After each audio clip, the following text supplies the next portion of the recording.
আজকে আমরা কথা বলবো থ্যালাসেমিয়া নিয়ে। এটা এমন একটা বিষয় যা নীরবে অনেকের জীবনকে প্রভাবিত করে। কিন্তু জানেন, একটু সচেতন হলেই এটা পুরোপুরি প্রতিরোধ করা সম্ভব। আচ্ছা ভাবুন তো, ছোট্ট একটা রক্ত পরীক্ষাই কি পারে একটা শিশুর ভবিষ্যৎকে একটা মারাত্মক অসুস্থতার হাত থেকে বাঁচাতে? চলুন আজ এই প্রশ্নেরই উত্তর খোঁজা যাক। তো চলুন সবার আগে জেনে নিই এই থ্যালাসেমিয়া জিনিসটা আসলে কি আর কেন এটা নিয়ে কথা বলাটা এত জরুরি। সোজা কথায় বললে থ্যালাসেমিয়া হলো একটা জেনেটিক বংশগত রক্তের রোগ। এই রোগের শরীর ঠিকঠাক মতো হিমোগ্লোবিন বানাতে পারে না, আর এই হিমোগ্লোবিনই কিন্তু আমাদের সারা শরীরে অক্সিজেন বয়ে নিয়ে যায়। এর ফলে যেটা হয়, রক্ত কমে যায় আর শরীর মারাত্মক দুর্বল হয়ে পড়ে। আর এই রোগের প্রভাবটা জানেন সবচেয়ে বেশি পড়ে ছোট্ট শিশুদের উপর।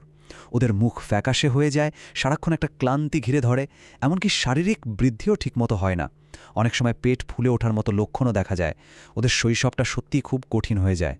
এখন দেখুন, থ্যালাসেমিয়ার কিন্তু দুটো দিক আছে।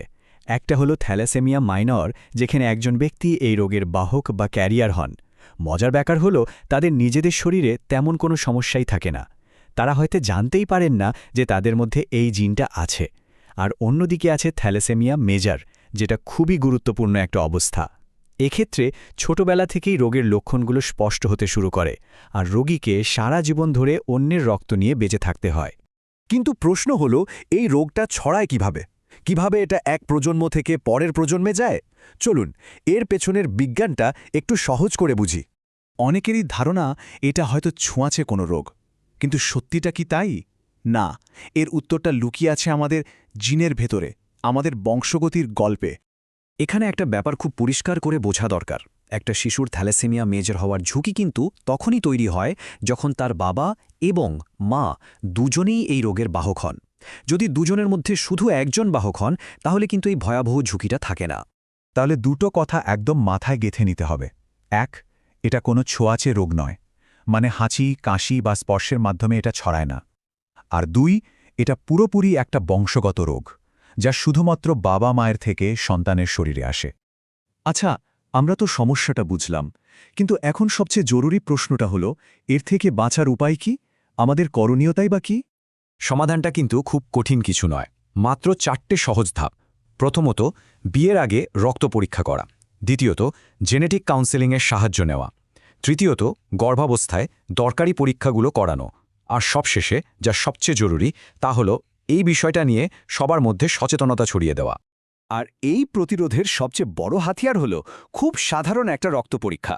নামটা মনে রাখুন, হিমোগ্লোবিন ইলেকট্রোফোরেসিস। এই একটা পরীক্ষাই বলে দিতে পারে কেউ থ্যালাসেমিয়ার বাহক কিনা। হ্যাঁ, এটা ঠিক যে কিছু সাপোর্টিভ ট্রিটমেন্ট যেমন হোমিওপ্যাথি হয়তো কিছুটা সাহায্য করতে পারে, কিন্তু আসল কথাটা হলো, যেহেতু এটা একটা জেনেটিক রোগ, তাই চিকিৎসার চেয়েও 1000 গুণ বেশি জরুরি হলো প্রতিরোধ। রোগটা হওয়ার আগেই তাকে আটকে দেওয়া। তো আমরা আমাদের আলোচনার একদম শেষে চলে এসেছি। আর পুরো আলোচনার একটাই মূল কথা, একটাই ম্যাজিক ওয়ার্ড, আর সেটা হলো সচেতনতা। এই কথাটা একদম সত্যি যে থ্যালাসেমিয়া পুরোপুরি প্রতিরোধ করা সম্ভব। এর জন্য বিশাল কোনো আয়োজন দরকার নেই, দরকার শুধু একটুখানি সচেতনতার। শেষ পর্যন্ত সিদ্ধান্তটা কিন্তু আমাদেরই। আমরা কি বিয়ের আগে একটা সাধারণ রক্ত পরীক্ষার মতো ছোট্ট পদক্ষেপ নেব আর আমাদের ভবিষ্যৎ প্রজন্মকে সুরক্ষিত রাখব, নাকি না জেনে একটা বিশাল ঝুঁকিকে আমন্ত্রণ জানাব? এই প্রশ্নটা রইল আমাদের সবার জন্য।